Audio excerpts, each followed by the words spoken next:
ఏలూరు జిల్లాలో 264 పాఠశాలల్లో కన్జ్యూమర్స్ క్లబ్లను ఏర్పాటు చేశామని డీఎస్ఓ సత్యనారాయణరావు చెప్పారు.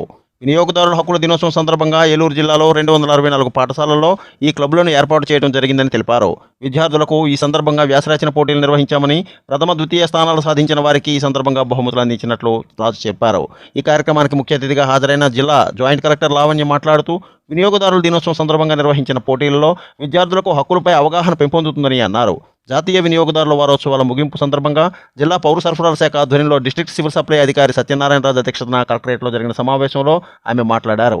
ఈ సందర్భంగా జంగారెడ్డిగూడెం మండల వినియోగదారుల కౌన్సిల్ సభ్యులు కుకునూరు రామచంద్రరావు, మండల జిల్లా స్థాయిలో వినియోగదారుల్లో చైతన్యానికి కృషి చేసినందుకు గాను అధికారులు అభినందించి ఈ సందర్భంగా సన్మానించారు. ఈ కార్యక్రమంలో లీగల్ మెట్రాలజీ మరియు ఫుడ్ ఇన్స్పెక్టర్, రోడ్డు ట్రాన్స్పోర్ట్ మొదలైన జిల్లా అధికారులు, విజిలెన్స్ కమిటీ సభ్యులు, జిల్లాలో ఉన్నత పాఠశాల మరియు జూనియర్ కళాశాల యూనియన్ క్లబ్బులు విద్యార్థులు, గైడ్ టీచర్స్ తదితరులు పాల్గొన్నారు. స్వామి స్ఫూర్తి న్యూస్, పశ్చిమ గోదావరి. వినియోగదారుల జాతీయ వినియోగదారుల దినోత్సవం సందర్భంగా ఇక్కడ హాజరైనటువంటి వినియోగదారులందరికీ నా యొక్క జాతీయ వినియోగదారుల శుభాకాంక్షలు తెలియజేస్తున్నాను. ఈరోజు జాతీయ వినియోగదారుల దినోత్సవం సందర్భంగా ప్రభుత్వం ఏర్పాటు చేసినటువంటి ఈ కార్యక్రమానికి అధ్యక్షత వహించినటువంటి జిల్లా వినియోగదారుల అధికారి నోడల్ ఆఫీసర్ గారు, మనకి మన district supply officer Shri Satyanarayanarao గారికి, అలాగే జిల్లా అధికారులు లీగల్ మెట్రాలజీ వారికి, ట్రాన్స్పోర్ట్ డిపార్ట్మెంట్ వారికి, ఫుడ్ సెక్యూరిటీ వారికి, అలాగే హాజరైనటువంటి మన విజిలెన్స్ కమిటీ సభ్యులు, అలాగే అసలు ఇవాళ ఆవిర్భావత పథకం తయారు చేసినటువంటి ఉపాధ్యాయ మిత్రులు, వారి యొక్క శిక్షణలో ఈరోజు ఇక్కడ పోటీకి వచ్చి ఆ వినియోగదారులను తెలుసుకునే అవకాశం కల్పించినటువంటి టీచర్ గైడ్స్ అందరికీ కూడా, అలాగే తోటి వినియోగదారుల ఉద్యమ నాయకులందరికీ కూడా నా యొక్క శుభాకాంక్షలు తెలియజేస్తాను.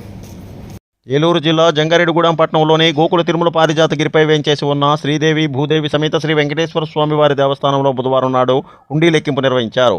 92 రోజులకు గాను 13,478 రూపాయలు ఆదాయం లభించిందని దేవస్థానం కార్యనిర్వహణాధికారి మాణుకెల రాంబాబు తెలిపారు. దేవాదాయ ధర్మాదాయ శాఖ ఏలూరు ఇన్స్పెక్టర్ బి లక్ష్మీ నరసింహరావు ఆధ్వర్యంలో హుండీలను లెక్కించడం జరిగిందని ఈవో తెలిపారు.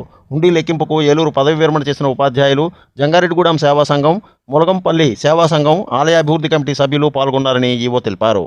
5 గంటలకు గోకుల తిరుమల పారిజాతగిరి దేవస్థానంలో ఆలయ ప్రధాన అర్చకులు నల్లూరు రవికుమారాచార్యులు ఆధ్వర్యంలో గోదాదేవి తిరుప్పావై ప్రవచనం, స్వామివారికి పూజాది కార్యక్రమాలు ఎంతో వైభవంగా నిర్వహించినట్లు అర్చక స్వాములు తెలిపారు. స్వామి స్ఫూర్తి న్యూస్, పశ్చిమ గోదావరి.